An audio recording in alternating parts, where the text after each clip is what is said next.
ہے۔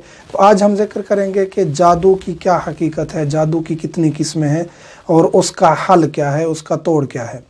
جادو بالکل موجود ہے، قرآن میں بھی جادو کا ذکر ہے اور جادو کی حقیقت موجود ہے، اور اس میں باقی چیزیں بھی آ جاتی ہیں، جس طرح نظر لگنا،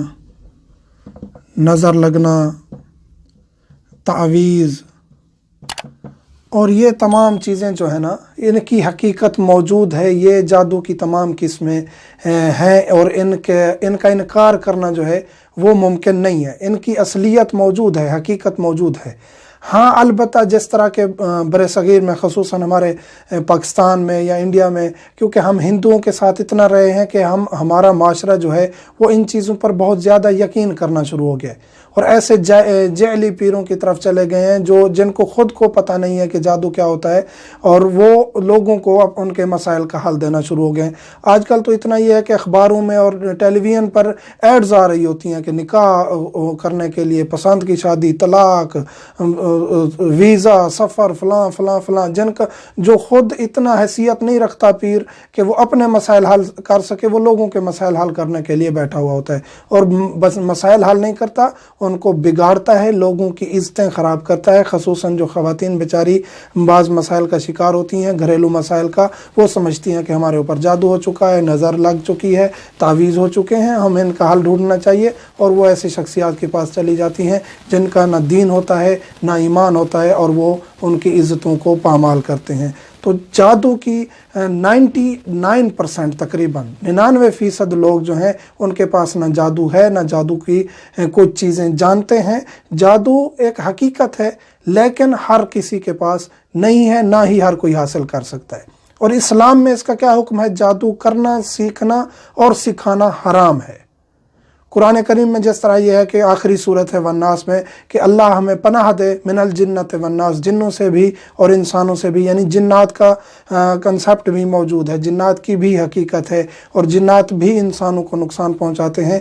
جو جادوگر ہیں، جادو سیکھتے ہیں، مختلف حرام کاموں کے بعد، مختلف چلے کاٹنے کے بعد، کچھ ایسی چیزوں کو اپنے انڈر کر لیتے ہیں، کچھ ایسی طاقتوں کو اپنے انڈر کر لیتے ہیں جن سے پھر وہ برے کام کرواتے ہیں۔ تو ہر انسان بھی جادوگر نہیں ہے۔ یہ جو تقریباً پاکستان میں معاشرہ بنا ہوا ہے، 99.99% بھی جادوگر یا جیلی جو پیر بیٹھے ہیں وہ جیلی ہیں، ان کی کوئی حقیقت نہیں ہے، کچھ بھی نہیں جانتے۔ تو ہمیں کسی سے ڈرنے کی ضرورت نہیں ہے۔ اس کے اثرات بالکل ہو سکتے ہیں، اور اس کے اثرات یہ نہیں ہے کہ جادو کی اتنی طاقت ہے کہ خدا نہ خواستہ یہ ایسی تبدیلی لا دے انسان کو کہ انسان جو ہے نا، یا خدا کی کائنات میں ایسی تبدیلی لا دے کہ خدا کی طاقتوں کے برابر ٹھہر جائے، ایسا نہیں۔ تھوڑے سے اثرات اس کے ہو سکتے ہیں مرتب، کسی کی طبیعت خراب ہو جائے، کسی کے گھر کا نقصان ہو جائے، کسی کی ایسے کوئی چیز مثلا کہ چوری ہو جائے یا اس کا کوئی ایکسیڈنٹ ہو جائے، اتنے تک اثرات ہو سکتے ہیں۔ ایسی طاقتیں ہیں جن کو غلط طریقے سے استعمال کیا جا سکتا ہے۔ شرعاً حرام ہے، پہلے بتا چکا ہوں، شرعاً جادو کرنا، سیکھنا، سکھانا حرام ہے، فعل حرام ہے، گناہ کبیرہ ہے۔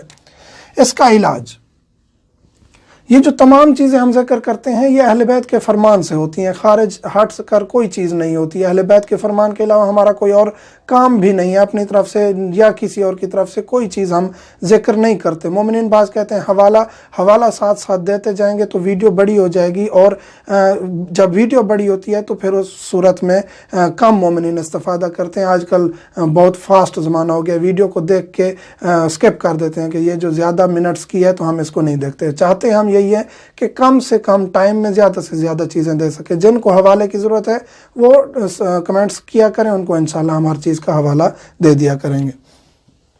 اس کا علاج آیت الکرسی، رسول کائنات نے فرمایا امیر کائنات کو کہ آیت الکرسی وہ آیت اعظم ہے، اور وہ آیت ہے جس کو آپ خود سیکھیے، پڑھیے، اپنے اہل و عیال کو بھی تعلیم دیجیے۔ دوسری روایت میں ہے کہ مولا فرماتے ہیں کہ جس نے ایک مرتبہ جس گھر میں آیت الکرسی کی تلاوت کر لی، 30 روز تک اس گھر میں شیطان نہیں آ سکتا، اور 40 دن تک اس گھر میں کوئی جادو، نظر، کوئی تعویذ اثر نہیں کر سکتا۔